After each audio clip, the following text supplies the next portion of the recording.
Hello everyone, my name is Sol and welcome to my very efficient and very compact bamboo farm tutorial. This farm works for both 1.15 and 1.16, so if you happen to be on a server that's on 1.15 right now and y'all are going to update as soon as the 1.16 update is released, then this farm might be perfect for you. Obviously, zero-tick farms are going to be fixed, so now we need alternative designs to gather up similar amounts of resources to zero-tick farms. Also, before I get started with the tutorial itself, I just want to take a quick second to say a quick shout out to Tango. He was the one that pretty much inspired me to make this bamboo farm design, and it was actually Tango Sugarcane farm that inspired the design for this build. The link to his tutorial will be in the description, of course. So also a quick note before we get started, this farm is expandable and also contractible, if you want to call it that, so you can have less modules than are depicted right now, or you can have more. So basically your output can be greater or less depending on how many modules you build up and how much space you have to actually build this farm up. And in this particular example, we have 28 total modules. This roughly translates to about 2 double chests per hour, or about 7,000 plus bamboo per hour. Also, after doing some quick math, I figured out that each of these modules produces about 250 bamboo per hour. So the way that you begin building this farm is actually very similar to Tango's design for a sugarcane farm. So basically, your first step is going to be building out 8 long lines of grass blocks, which will be separated by a ridge with another line of blocks going one under, and whichever side is going to be the back of your farm or where the redstone lies, you're going to build one of these slabs up. Then you can place a little pillar of glass or any other block really. I just like glass because you can actually see inside the farm. And then you just waterlog the slab, and then it should reach this endpoint right here. Next, you're going to go 2 blocks up and 1 block out, and then you're going to build an 8 long line of pistons facing inside the module. And do that for both sides. Next, you're going to go 3 blocks high on this last piston facing the redstone side, and you're going to place an observer facing inside that. And then do the same for the other side. And then you can place 2 observers facing into these observers right here. So if you've seen Tango's sugarcane farm design, then you can tell that this farm is already a bit different, because in Tango's farm design, he has observers down here, but we can't actually do that for bamboo. And here's why. For sugarcane, every time it tries to grow, it can trigger an observer. So therefore, a sugarcane farm can utilize observers on the bottom layer. But bamboo doesn't actually work the same way.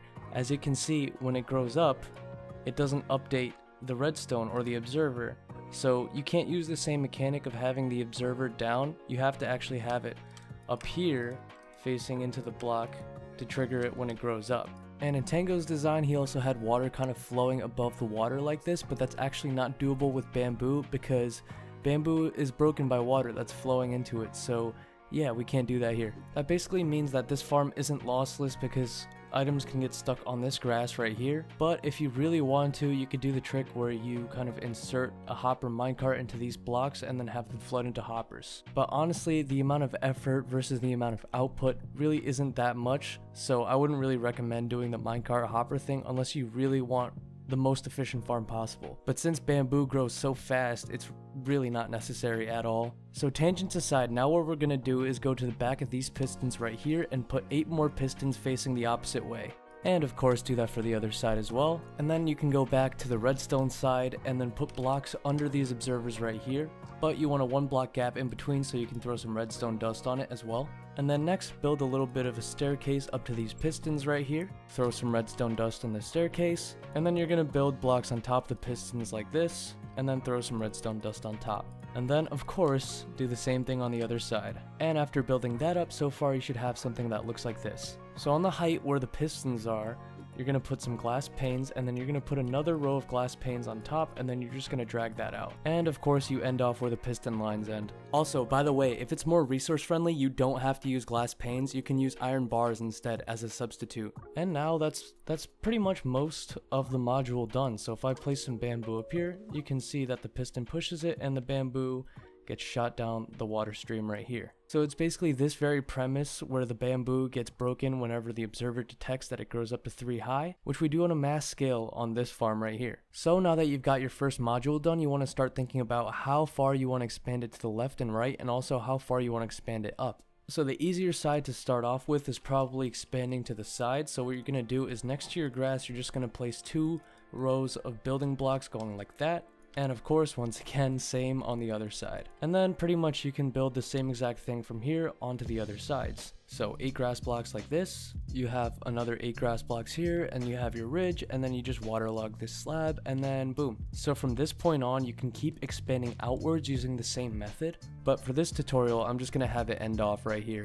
So now you're gonna do the same thing on the other side. So at this point, you should have a build that looks something like this. If you expanded it out to have more modules than what I have right now, then obviously you'll have more of these back-to-back piston things, but for video purposes, I'm just gonna leave it right here. So of course, we're gonna need observers here and right here, but there isn't really much space to fit the same redstone wiring on this side right here. So the way we're gonna do the redstone for this observer is, we're gonna have one observer 3 high facing inside the module just like this, and then very similar to the other ones, you're just gonna have an observer facing into that other observer like that. And next you're gonna put a redstone dust under this observer right here, and then you're gonna put a repeater facing into this block right here, and then you have this observer set up complete. But of course, this last line of pistons is not going to be firing, so you're gonna need to put an observer right here, and above this time you're gonna have another observer facing into the first one. And now you're gonna put a building block on top of this observer right here, with another building block going on to the side of it, going towards the pistons, and then you put a redstone dust on top of that. And then you just drag out a line of building blocks on top of the pistons, and then you put some redstone on top of that. So you can do the same exact thing except mirrored onto the other side. So observer, another observer right here, redstone dust, redstone repeater, we have this one set up, and an observer right here, observer on top of that with a building block to the side,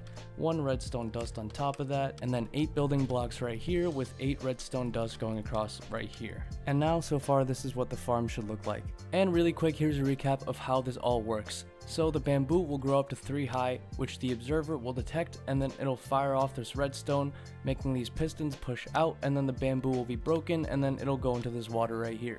Same thing on the other side, except this redstone line will power both these lines of pistons right here. And the reason we have the panes, or iron bars if that's what you choose to use in this setup, is so that way the items don't go too far when they're pushed out and they land in the water more. So basically that's how you do the entire horizontal expansion. No matter how far you choose to expand it to the left or right, this is pretty much how you do it, and it's a really repetitive process. But now that y'all know how to expand this farm sideways, now I can show you how to expand this farm vertically as well. Alright, so the way that you build the other floors is actually quite similar to the first floor that you built up. So of course you're going to need your 2 8 long lines of grass blocks. So these lines of grass on the top should be 3 blocks above these lines right here. And then you can throw a slab here and then waterlog that slab, and then as you can see, the water will flow down these panes right here. And now you can do the same thing for the other modules here. And now your farm should look something like this. And of course now you need to lay down your pistons. And now with all your pistons in place, you can put up your redstone and observer wiring. So very similar to the bottom layer, you're going to put an observer 3 blocks up, and again make sure the face is pointing into the module,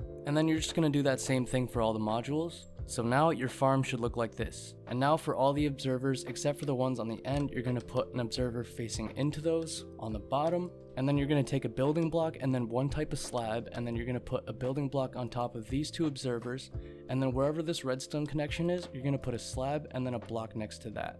And down here you can see the staircase that we have for the redstone for the pistons on the first floor, so you're just going to copy that for the second floor as well, like this. So of course redstone dust here, here, and on the staircase, and then facing into this block right here, put a redstone repeater, and then once again blocks on top of these pistons with redstone dust on top of that. And then you can just mirror this for the module next to it. And now the redstone wiring for the inner modules is all done, so we can do the ones on the outside. So for the 2 observers on the outside, you're going to put an observer on top of them like this and like that. Like before, you're going to put a building block on top of the observer and then next to it, and then you're going to put a redstone dust right here, put some blocks on top of these pistons, and then put some redstone dust on top of those blocks. And of course, you're going to do the same thing on the other side as well. And that's how you expand this farm vertically. If you want, you can keep expanding it vertically from this point on, or you can add a roof right here and just kind of have it end off like that. Whatever you choose to do, however, there is no limit to how far you can extend this farm. So you could have a lot more modules going left and right, and you could have a lot more modules going upward as well.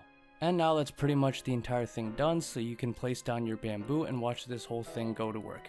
And I'm not going to explain how collecting all this bamboo works because I'm pretty sure it's self-explanatory, but basically you're going to build up this glass wall. It doesn't have to be glass, by the way. Make sure it's separated from the farm by 1 block, and you're going to build this wall up to the height of the farm itself. So basically what this wall does is it stops bamboo from flying out like this, and it isolates it in a 1 block row like that. And now that all the bamboo is dropping down to this one wide tunnel, we can use water streams to push all the items into a singular chest location. And that's pretty much the entire bamboo farm done.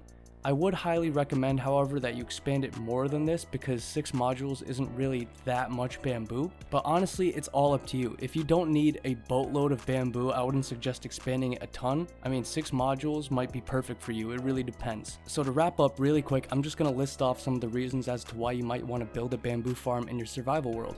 So the 2 main reasons that come to mind for me are sticks for either trading or if you need a bunch of item frames or paintings, stuff like that. And also it's a really great fuel source. So the thing is, bamboo grows really fast, and it's pretty much one of the only automatic or fully automatic fuel sources besides, I guess, blaze rods, but it's a lot easier than that. So if you have a super smelter, all your bamboo can flood into that, or if you have an automatic cobblestone farm, you want to convert all of it to stone, you could link up a super smelter to the bamboo farm and link up the cobblestone farm to that as well. But yeah, that's pretty much it. With some resource grinding, specifically the observers and the pistons, you can create a farm like this with 28 modules, and it could be super fast.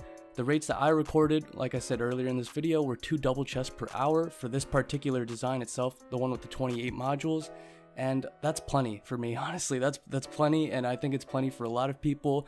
But if you need to expand it even more, you can. And also, if you need to make this farm a bit smaller in order to make it fit in a certain space, you can do that as well. But that'll be it for me today. This was my first ever tutorial, so I'm sorry if I missed a couple points or wasn't as helpful as I could have been, but I try to fit everything into this video, so hopefully you guys got something out of it. And also, if y'all decide to build this farm up yourselves in your own world, feel free to send me a picture through Twitter. My Twitter link is going to be in the description down below. Or if you have any ideas as to how we can make this farm even more efficient, please share them down in the comment section below. But regardless, I hope y'all enjoyed this tutorial. If you want to see more survival focused content, I have a whole series on a survival multiplayer on my channel, so if you want to check that out, that would be greatly appreciated. But yeah, this farm is very easy to make, very efficient, and also very lag friendly. And I hope this video helped you out, but sadly that's all the time we have for today. So I hope y'all have a great day, and I'll see y'all next time.